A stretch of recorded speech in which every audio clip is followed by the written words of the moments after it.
नृसिंह चतुर्दशी अवसर में विश्वशाती यज्ञ।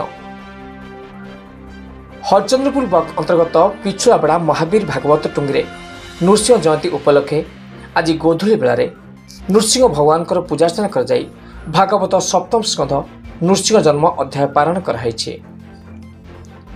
केन्दुझर जिला भागवत प्रचार प्रसार समिति सभापति आचार्य दाशरथी प्रधान मुख्य अतिथि भाव योगदान करथिले।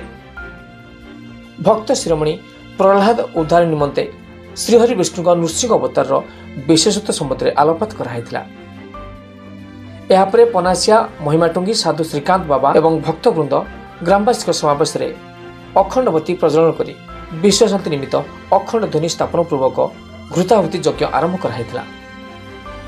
महिमा भक्त माने गुरु महिमा अलेख डाक दे खंजणी बाद्य बजाई सर्वप्रथमे 8 भजन परिवेशन करथिले।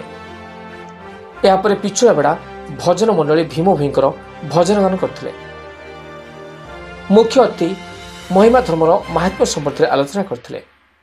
परिशेष में ब्राह्म मुहूर्त भक्तवृंद स्नान दर्शन समापन करिया परे प्रभात अवकाश गान करी महिमा स्वामी को बाल्य भोग अर्पण कर यज्ञ पूर्णाहुति दिया।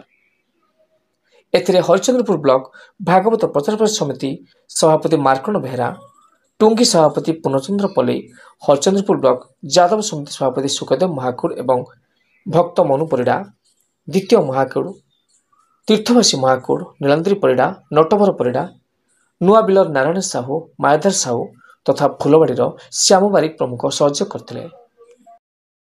हरचंद्रपुर दीपक भंजक रिपोर्ट, स्टार ओडिशा।